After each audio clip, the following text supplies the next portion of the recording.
Assalamu alaikum, dear learners of class 9-10. I hope you are fine staying at your home. I am also fine. I am speaking Muhammad Jahangir before you. Dear learners, today I would like to discuss with you about a very important topics, that is clauses. A very important topics in your grammar.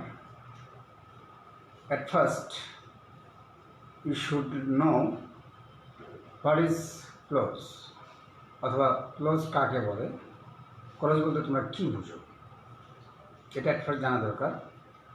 ক্লোজের Bangla শব্দ অর্থ হচ্ছে বাক্যাংশ বা বাক্যের অংশ। তাহলে আমরা ডেফিনিশনটা এভাবে দিতে পারি, a clause is a part of a larger sentence having a subject and a verb. তাহলে কী দাঁড়াইলো, যে একটি বৃহৎ বাক্য, যে বাক্যে একটি সাবজেক্ট থাকবে এবং একটি ভার্ব থাকবে, সেটা হচ্ছে ক্লোজ। তাহলে ক্লোজের সংজ্ঞাটা হচ্ছে এরকম, তোমরা লিখে নাও, a clause is a part of a larger sentence having a subject and a verb. তার মানে একটা ক্লোজের সাবজেক্ট থাকবে এবং ভার্ব থাকবে।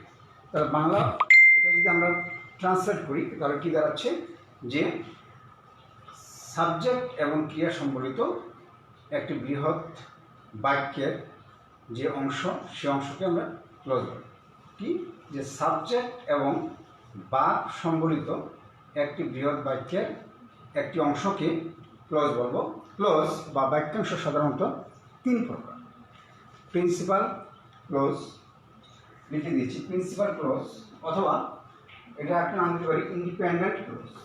প্রিন্সিপাল শব্দটার থেকেই তোমরা বুঝতে পারতেছ, প্রিন্সিপাল শব্দটা প্রধান, মানে মেইন, যেটা স্টেপল। ইন্ডিপেন্ডেন্ট ক্লোজ মানে স্বাধীন, কারোর উপরে অধীন না, যেটা নিজে নিজে সম্পূর্ণ অর্থ প্রকাশ করতে সক্ষম, সাবজেক্ট আছে, ভার্ব আছে, এবং তারপরে যদি কোনো অবজেক্ট থাকে সেটাও আছে, এরকম যে ক্লোজ, সেটা হচ্ছে প্রিন্সিপাল ক্লোজ। তার মানে হচ্ছে প্রধান বাক্যাংশ বা independent close. Number 2, subordinate clause. Subordinate শব্দ থেকে তোমরা বুঝতে পারতেছ, সাবঅর্ডিনেট মানে হচ্ছে অধীনস্থ, যেটা কোনো কিছুর উপর অধীন, কারো উপর অধীন, অর্থাৎ কারো উপর ভর করিয়া বা কারো সাহায্য ছাড়া সে কী করতে পারে না, সম্পূর্ণ অর্থ প্রকাশ করতে পারে না, সেটা হচ্ছে সাবঅর্ডিনেট। অথবা ডিপেন্ডেন্ট মানে নির্ভরশীল, কোনো কিছুর উপর নির্ভরশীল, এটা হচ্ছে dependent. Number 3, coordinate close. Coordinate মানে হচ্ছে সংযোজক, যেটা সংযোজন করা যায়।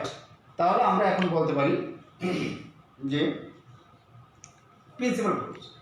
প্রিন্সিপাল ক্লোজ আমরা আলোচনা করি, যে প্রিন্সিপাল ক্লোজটা হচ্ছে যে ক্লোজ এককভাবেই স্বয়ংসম্পূর্ণ এবং অর্থ প্রকাশের জন্য অন্য কোনো ক্লোজের উপর নির্ভর করতে হয় না, তাকে বলা হয় প্রিন্সিপাল ক্লোজ। তাহলে আমরা কী বলতে পারি, যে প্রিন্সিপাল ক্লোজের সংজ্ঞাটা, যে প্রিন্সিপাল ক্লোজ একটি ক্লোজ যেটা একা একাই স্বয়ংসম্পূর্ণ এবং অর্থ প্রকাশের জন্য অন্য কোনো ক্লোজের উপরে নির্ভর করতে হয় না, তাকে বলা হবে প্রিন্সিপাল ক্লোজ। যার নাম শ্লোক principal clause.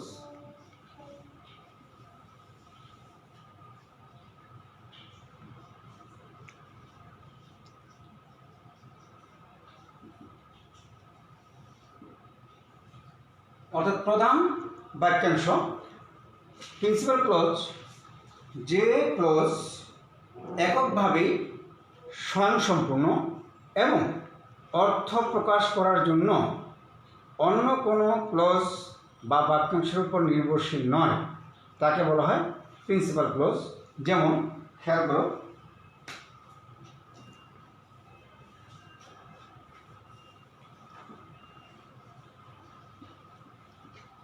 I know the man who comes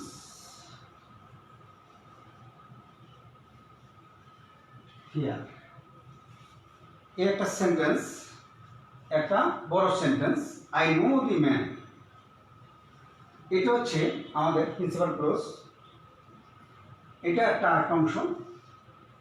এখানে এই অংশটুকু I know the man who comes here, অর্থাৎ আমি ওই ব্যক্তিকে চিনি যিনি এখানে আসেন। তো এখানে হু কামস হিয়ার এটা বাদ দিয়ে যদি আই নো দি ম্যান চিন্তা করি, তাহলে সে এখানে সাবজেক্ট আছে, ভার্ব আছে, এরপরে অবজেক্টও আছে। এই যে অবজেক্ট, তার মানে একা একা স্বয়ংসম্পূর্ণ, অর্থাৎ সে একাই অর্থ সম্পূর্ণ অর্থ প্রকাশ করতে পারছে। এই জন্য এটা হচ্ছে principal clause.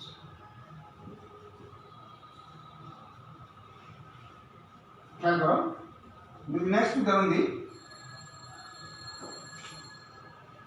If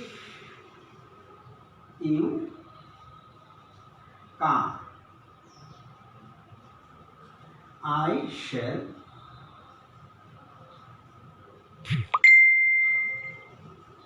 help you. Look, if you come একটা শর্ত জুড়ে দিয়েছে, যদি তুমি আসো, আই শ্যাল হেল্প ইউ, আমি তোমাকে সাহায্য করব। তাহলে এখানে দেখা যাচ্ছে এই অংশটুকু I shall help you, subject আছে, ভার্ব আছে, অবজেক্ট আছে, সে একাই সম্পূর্ণ অর্থ প্রকাশ করছে। এই জন্য এটা হচ্ছে প্রিন্সিপাল। এটা হচ্ছে প্রিন্সিপাল ক্লোজ।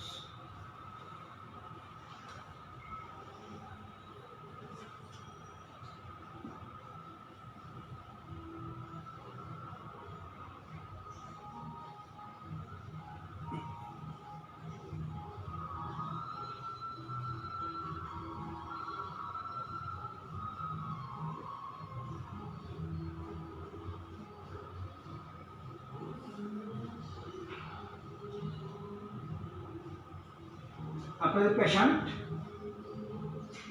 Had died.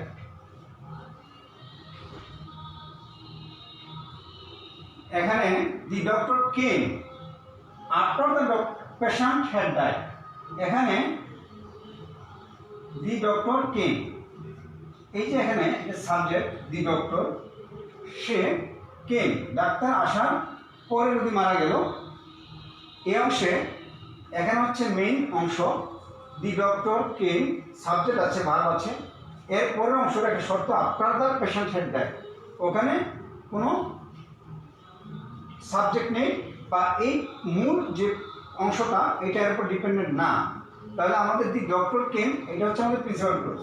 তাহলে এখানে আমরা তিনটা সেন্টেন্স থেকে দেখছি যে প্রথমত চাই know the man who comes here. হ্যাঁ, আমি লোকটাকে চিনি যিনি এখানে আসেন। এটা হচ্ছে আমাদের প্রিন্সিপাল ক্লোজ। যেহেতু এই বাক্যটা এই বাক্যের উপর ডিপেন্ডেন্ট না, সে একাই সম্পূর্ণ অর্থ প্রকাশ করছে। If you come I shall help you, এই অংশে দেখা যাচ্ছে যে ইফ ইউ কাম, এখানে একটা অসম্পূর্ণ অর্থ থেকে যাচ্ছে, এটা ছাড়া এটা সম্পূর্ণ অর্থ প্রকাশ করতে পারছে না। কিন্তু যদি আমি এই অংশ বাদ দেওয়া হয়, if you come I shall help you, তাহলে আমি তোমাকে সাহায্য করব। তাহলে এটা হচ্ছে আমাদের মূল বা প্রধান বাক্য, সে একা একা সম্পূর্ণ প্রকাশ করতে পারছে। The doctor came after the patient had died, এই অংশে এখানে হচ্ছে আমাদের মূল বা প্রিন্সিপাল ক্লোজ, আর এটা হচ্ছে আমাদের বাকি সাবঅর্ডিনেট ক্লোজ। তাহলে আমরা প্রিন্সিপাল ক্লোজ চিনলাম যে প্রিন্সিপাল ক্লোজে কি হয়, শুধু যেটা একটা স্বয়ংসম্পূর্ণ বাক্য, সে একা একাই সম্পূর্ণ অর্থ প্রকাশ করতে সক্ষম। সে অর্থের জন্য যে তার পাশে যে ক্লজ আছে তার উপরে ডিপেন্ডেন্ট না, তার উপরে নির্ভরশীল না। সুতরাং আমরা বলতে পারি যে প্রিন্সিপাল ক্লজ স্বয়ংসম্পূর্ণ এবং আলাদা আলাদাভাবে একটি স্বাধীন সেন্টেন্স হিসেবে ব্যবহারযোগ্য। প্রিন্সিপাল ক্লজ বাক্যের শুরুতে বা শেষেও বসতে পারে। যেরকম এই যে প্রিন্সিপাল ক্লজ শেষে বসেছে আই শ্যাল হেল্প ইউ, তোমরা খেয়াল করো, আই শ্যাল হেল্প ইউ বাক্যের শেষে বসেছে, আবার এখানে বাক্যের শুরুতে বসেছে, এখানে বাক্যের শুরুতে বসেছে। তাহলে প্রিন্সিপাল ক্লজ বাক্যের শুরুতে বসতে পারে, আবার বাক্যের শেষেও বসতে পারে। আবার প্রিন্সিপাল ক্লজ সে একাই স্বয়ংসম্পূর্ণ এবং একটি স্বাধীন ক্লজ, সে অর্থ প্রকাশের জন্য অন্য ক্লজের উপর ডিপেন্ডেন্ট না। তাহলে আমরা প্রিন্সিপাল ক্লজ সম্পর্কে জানতে পারলাম। এবার আসো আমরা আলোচনা করবো সাবঅর্ডিনেট ক্লজ।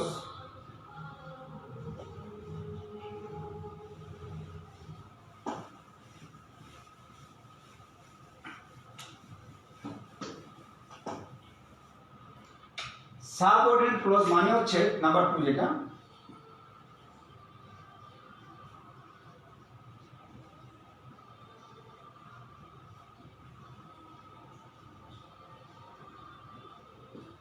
ডিপেন্ডেন্ট, যেটা কি ডিপেন্ডেন্ট, অর্থাৎ অর্থ প্রকাশের জন্য স্বয়ংসম্পূর্ণ অর্থ প্রকাশের জন্য অন্য ক্লজের উপর ডিপেন্ডেন্ট, সেটা হচ্ছে সাবঅর্ডিনেট। নাম থেকে আমরা বুঝতে পারি যে সাবঅর্ডিনেটটা কি, অর্থাৎ একটি কমপ্লেক্স সেন্টেন্সের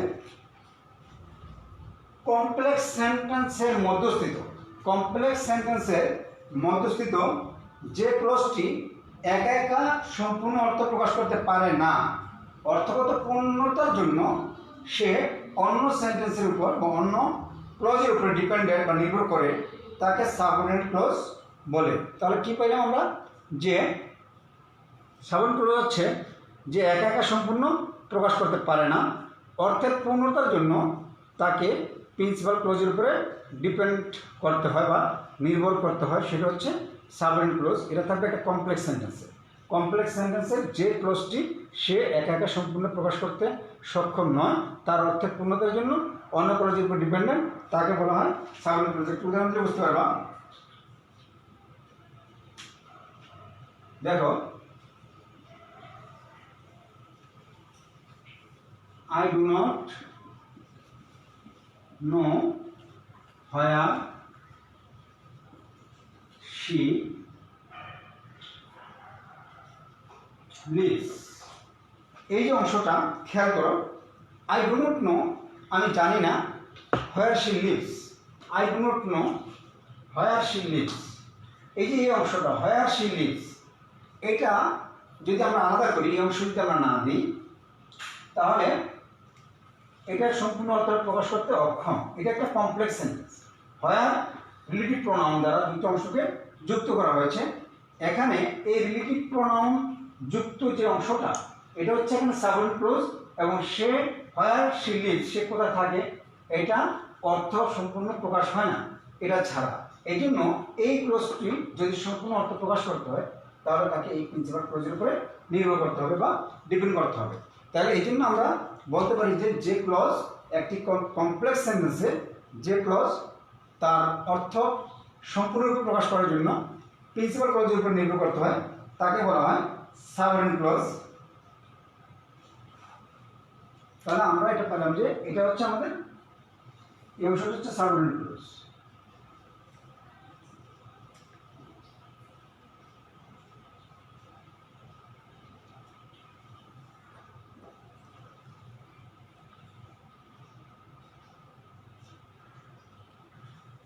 If I can manage,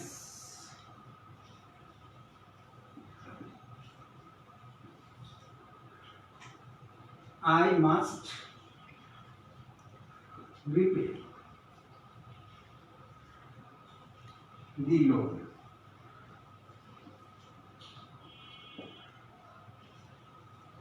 এই যে এখানে if I can manage, যদি আমি ম্যানেজ করতে পারি, I must repay the loan, তাহলে এই অংশটা একটা শর্ত। এই যে একটা অ্যাডভার্বিয়াল, যে কোঅর্ডিনেটিভ কনজাংশন দ্বারা এটাকে যুক্ত করা হয়েছে মেইন ক্লজের সাথে, এটা একা একা অর্থ প্রকাশ করতে অক্ষম। I must repay the loan, এইটা সম্পূর্ণ একটি ক্লজ, এটা পরিপূর্ণ অর্থ প্রকাশ করছে, এটা হচ্ছে এখানে আমাদের subordinate clause. If I can manage, এটা হচ্ছে আমাদের subordinate clause.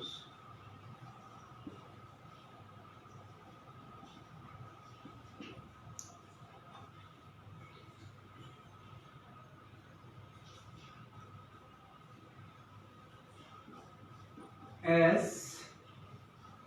he is ill, he will not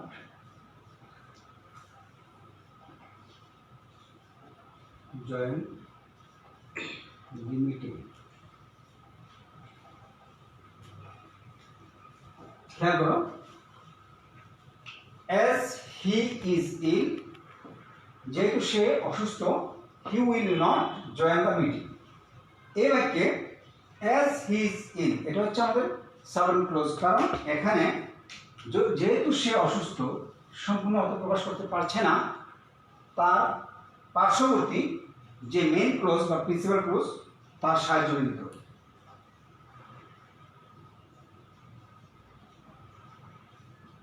subordinate clause এটা।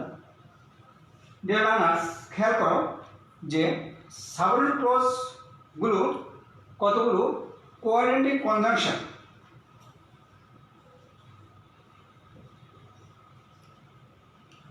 সাবঅর্ডিনেট ক্লজ কতগুলো সাবঅর্ডিনেটিং কনজাংশন এবং রিলেটিভ প্রোনাউন দ্বারা যুক্ত হয়।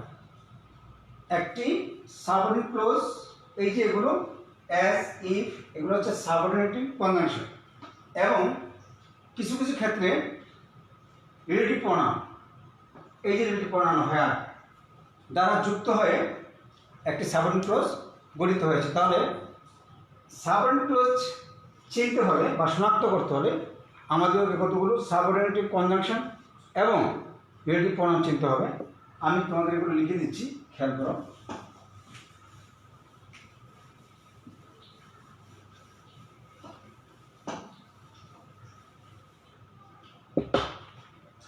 সাবঅর্ডিনেটিভ conjunction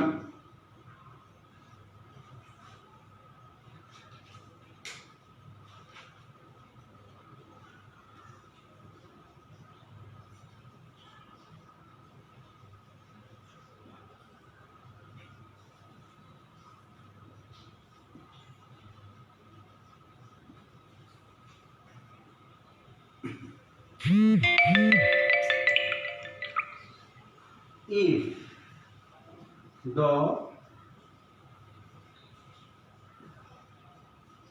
since, as, although,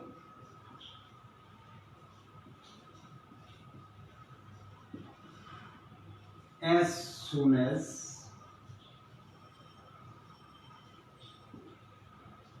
if,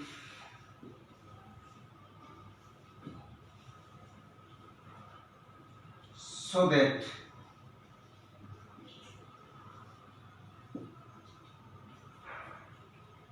whether,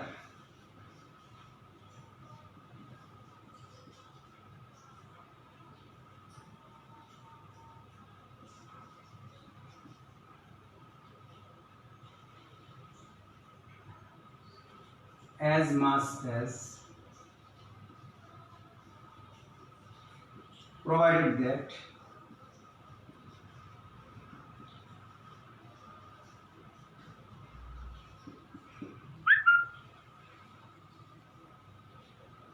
এগুলো হচ্ছে আমাদের সাবঅর্ডিনেটিভ কনজাংশন। এবার আসো relative pronoun.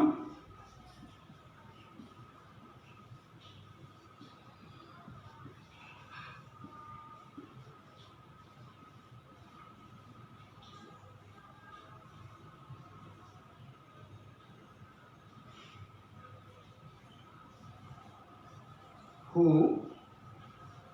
whom,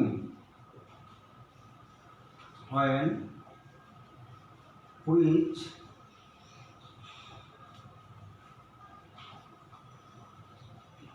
where,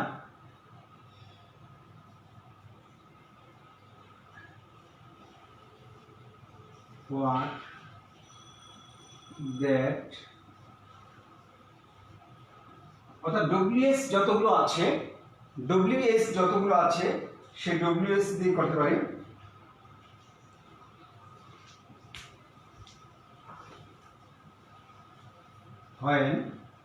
when দিচ্ছে এটা,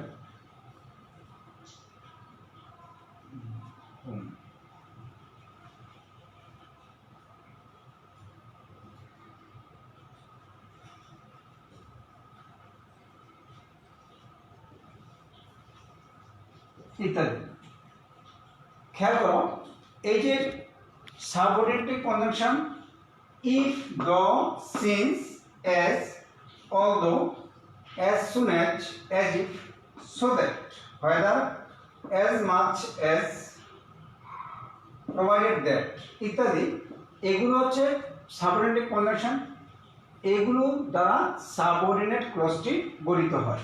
আবার রিলেটিভ প্রোনাউন আছে কতগুলো, who, whom, when, which, where, what, that, which, why ইত্যাদি। এ সমস্ত রিলেটিভ প্রোনাউনগুলো দ্বারা সাবঅর্ডিনেট ক্লজ গঠিত হয়। তাহলে সাবঅর্ডিনেট ক্লজ আমরা এগুলো দেখে কি করতে পারি, শনাক্ত করতে পারি, বা এগুলো দেখে আমরা চিনতে পারি যে এটা সাবঅর্ডিনেট ক্লজ। এবার আসো কোঅর্ডিনেট ক্লজ 3 নাম্বার।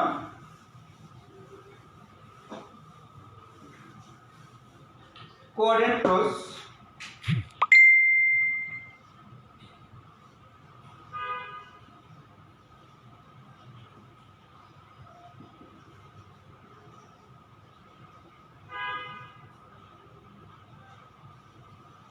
এটা হচ্ছে 3 নাম্বার ক্লজ।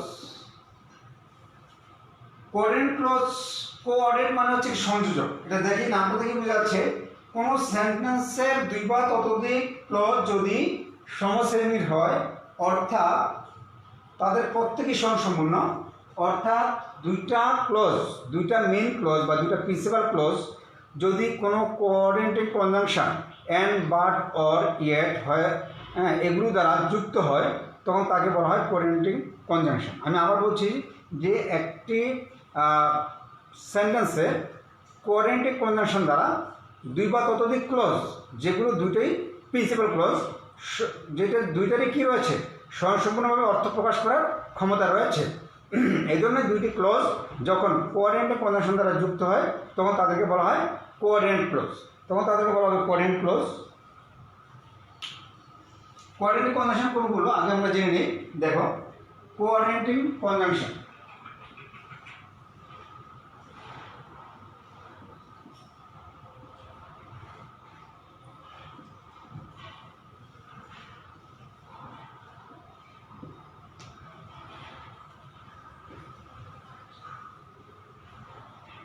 খেয়াল করো, কোঅর্ডিনেটিং কনজাংশন কোনগুলো। কোঅর্ডিনেটিং কনজাংশন হচ্ছে and, but, or, yet, and, but, or, yet, otherwise, both and,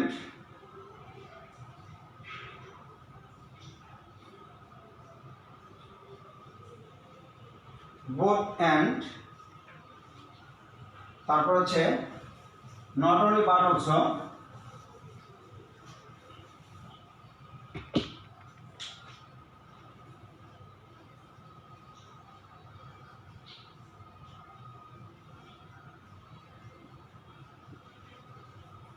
either or,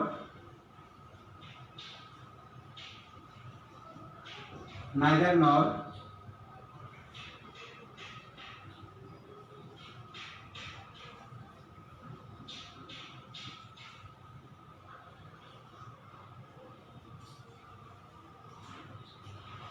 ইত্যাদি coordinating conjunction.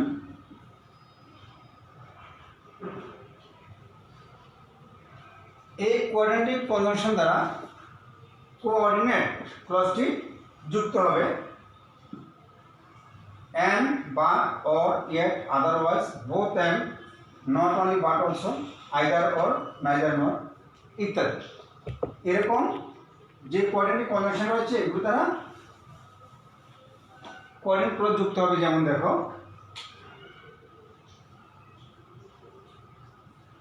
Fahim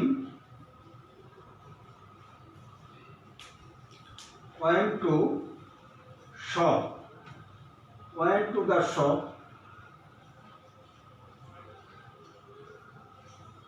and bought a pen. Dear learners, খেয়াল করো, ফাহিম went to shop, এই একটা ক্লজ, এটা একটা মেইন ক্লজ বা principal clause, and bought a pen, এখানে আরেকটা ক্লজ। যেহেতু সাবজেক্ট একই ব্যক্তি, এই জন্য এখানে আর সাবজেক্ট উল্লেখ করা হয়নি। আমরা সাবজেক্ট যদি উল্লেখ করি, যদি এটাকে আলাদা একটা ক্লজ চিন্তা করি, আলাদা একটা ক্লজ ভাবি, তখন হি বট এ পেন, ফাইনের pronoun he bought a pen আমরা ইউজ করতে পারি, অথবা ফাইন বট এ পেন।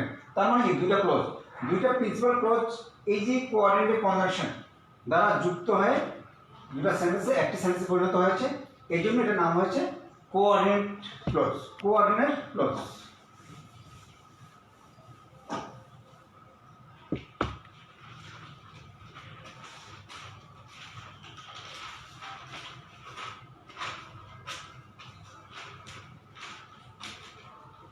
দেখো,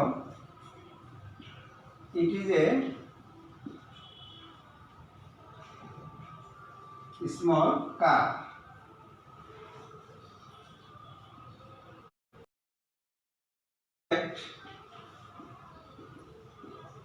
It is spacious.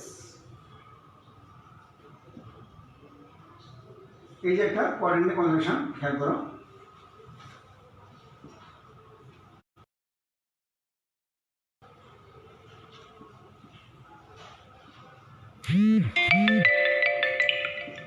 Do your job in time, otherwise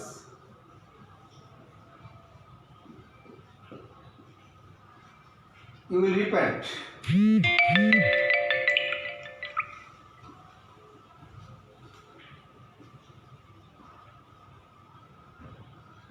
এই যে এখানে আদারওয়াইজটা যুক্ত হয়েছে, এটা হচ্ছে coordinate conjunction.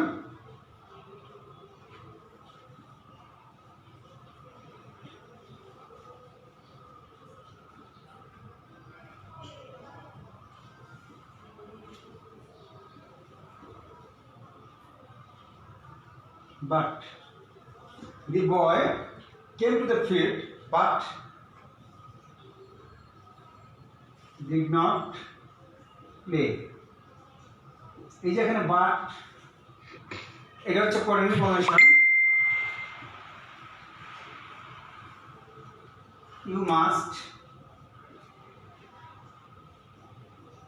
do the homework.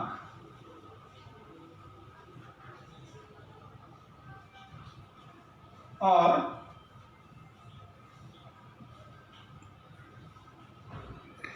you will be punished.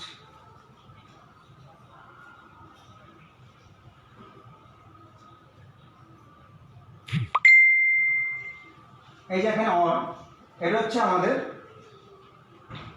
Coordinate conjunction, অর্থাৎ দুইটা প্রিন্সিপাল ক্লজ, দুইটা মেইন ক্লজ যখন কোনো একটা কোঅর্ডিনেট কনজাংশন দ্বারা যুক্ত হবে তখন সেটা হবে কি কোঅর্ডিনেট ক্লজ।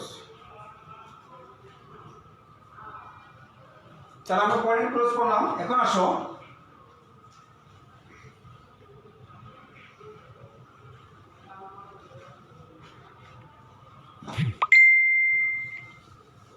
সাবঅর্ডিনেট ক্লজকে তাদের কার্য অনুসারে বা তাদের ফাংশন অনুসারে আরো তিনটি ভাগে ভাগ করা হয়েছে। সাবঅর্ডিনেট ক্লজ সমূহকে তাদের ফাংশন অনুসারে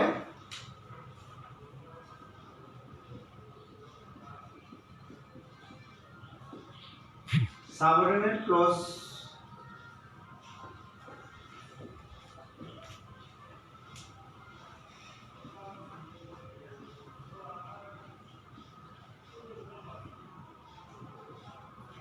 ফাংশন অনুসারে তিনটি ভাগে ভাগ করা হয়েছে। Number 1 noun clause, number 2 adjective clause,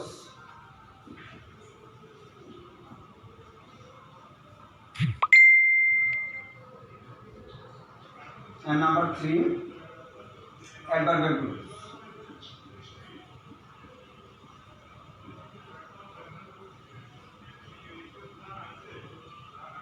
কি বললাম যে সাবঅর্ডিনেট ক্লজকে তাদের ক্লজ সমূহকে ফাংশন অনুসারে তিনটি ভাগে ভাগ করা হয়েছে। একটা হচ্ছে noun clause, number 2 adjective clause, তারপর হচ্ছে অ্যাডভার্বিয়াল ক্লজ। এখন আসো আমরা এগুলো চিনব কিভাবে, বা নাউন ক্লজ কোনগুলো, অ্যাডজেক্টিভ ক্লজ কোনগুলো এবং অ্যাডভার্বিয়াল ক্লজ চিনব কিভাবে। খেয়াল করো, নাউন ক্লজ হচ্ছে একটি সেন্টেন্সে যে ক্লজ নাউনের কাজ করবে তাকে বলা হবে নাউন ক্লজ। নাউন ক্লজটা সাধারণত থাকবে সাবজেক্টের পরে সেন্টেন্সের অবজেক্ট সেন্টেন্সের অবজেক্টের জায়গায় যে ক্লজটা থাকবে সেটা হচ্ছে নাউন ক্লজ। আমি আবার বলতেছি, একটি সেন্টেন্সের সাবজেক্টের পরে যেটা থাকবে সেটা হচ্ছে নাউন ক্লজ। সেন্টেন্সের ভেতর যেসব ক্লজ নাউনের কাজ করবে,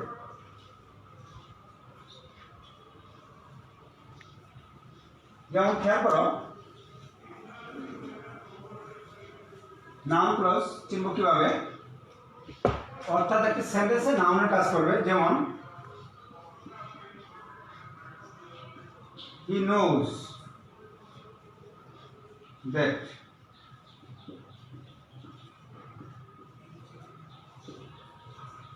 Sheila is a good girl. এখানে এ হচ্ছে আমাদের সাবজেক্ট, এ হচ্ছে ভার্ব। ভার্বের পরে যে অংশটা থাকে, এখানে শিলা হচ্ছে নাউন। এই নাউন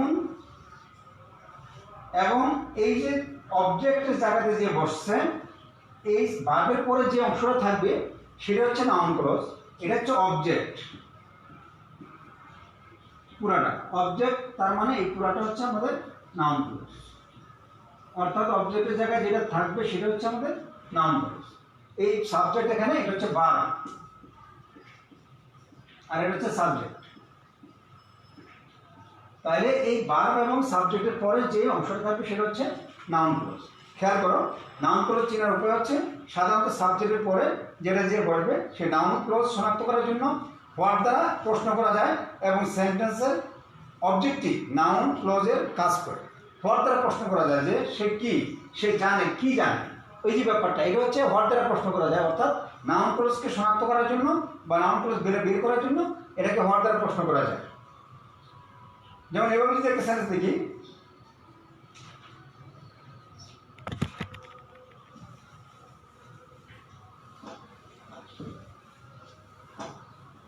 what she does,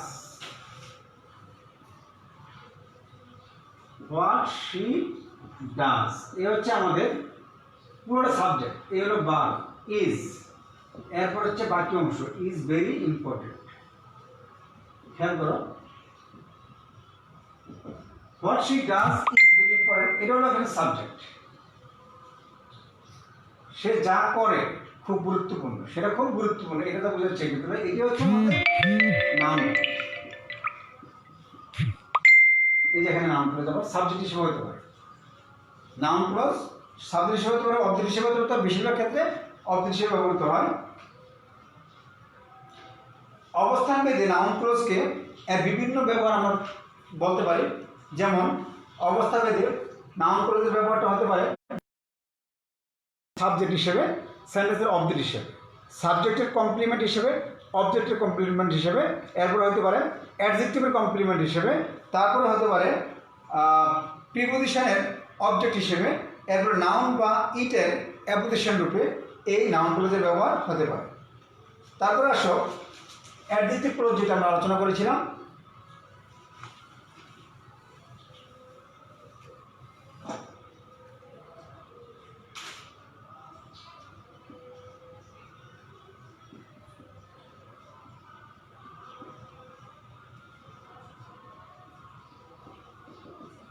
একটি সেন্টেন্সের মধ্যে যে ক্লজটি অ্যাডজেক্টিভের কাজ করবে তাকে বলা হবে অ্যাডজেক্টিভ ক্লজ। কি বললাম? একটি সেন্টেন্সের মধ্যে যে ক্লজ অ্যাডজেক্টিভের কাজ করবে বা আর অ্যাডজেক্টিভ অথবা অন্য কোনো অ্যাডভার্বকে কোয়ালিফাই করে, how, where, when, why, that ইত্যাদি প্রশ্নের উত্তর দেয়, শর্ত, তুলনা, ধরন, পরিমাণ ইত্যাদি প্রশ্ন করে, তাদের অ্যাডভার্বিয়াল ক্লজ বলে।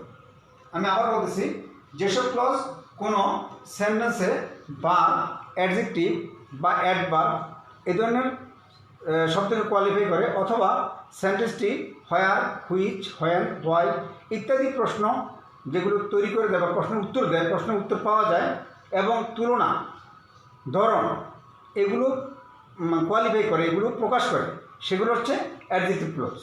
দেখো একটা উদাহরণ দিয়ে বুঝতে পারবা।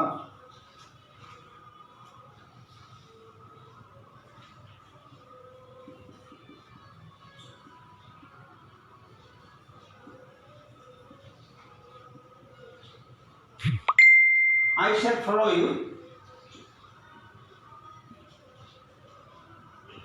wherever you go.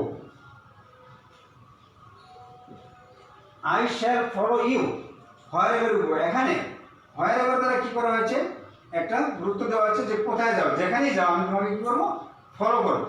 Follow you wherever you go, wherever যেখানেই যাও। তাহলে এখানে আমাদের ভার্ব হচ্ছে ফলো, আর অ্যাডভার্বিয়াল ক্লজটা হচ্ছে wherever you go। এই যেখান থেকে, এটা হচ্ছে আমাদের অ্যাডভার্ব। এই যেখান থেকে এই জিনিসটা এখানে এটাকে কি করতেছে, অ্যাডভার্ব হিসেবে কি করতেছে। তাহলে এই যে এই সাবজেক্ট হলো ভার্ব, এটা হচ্ছে আমাদের adjective clause.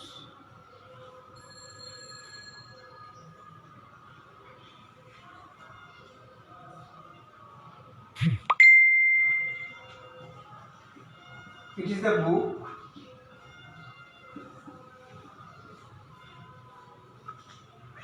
I was searching.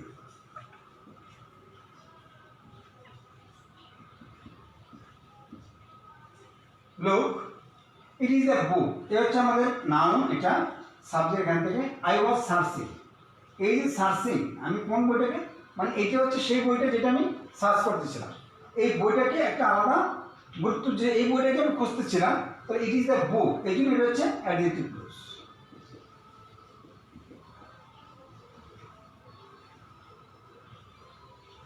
যেটা অ্যাডজেক্টিভের কাজ করেছে, এখানে অ্যাডজেক্টিভের কাজ করেছে। তারপরে আসো নাম্বার 3, অ্যাডভার্বিয়াল ক্লজ।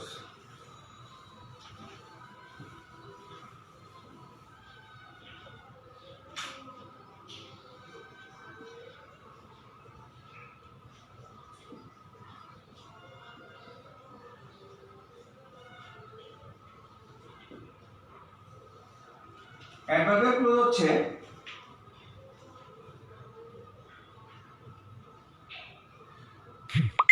যেটা ভার্ব বা অ্যাডজেক্টিভ কি করবে, কোয়ালিফাই করবে। এটা হচ্ছে অ্যাডভার্বিয়াল ক্লজ, যেটা ভার্ব অথবা অ্যাডজেক্টিভ অথবা কোনো অন্য কোনো অ্যাডভার্বকে কোয়ালিফাই করবে, সেটা হচ্ছে adverbial clause.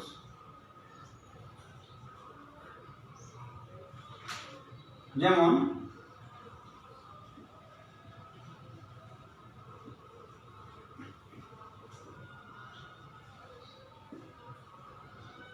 you may buy things as you like. এই যে এখানে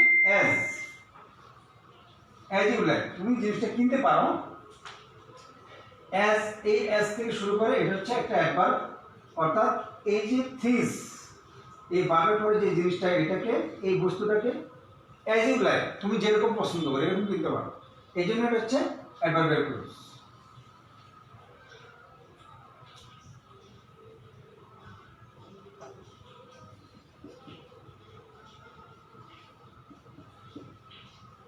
He spoke to me as if, যেন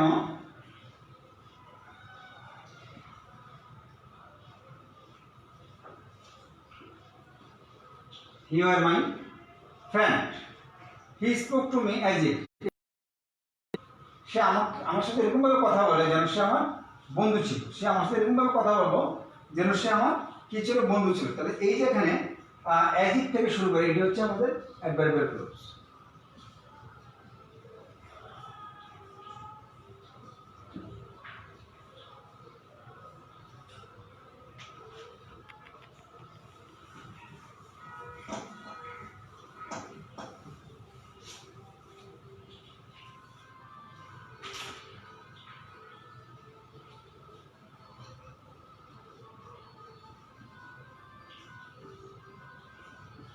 He worked hard so that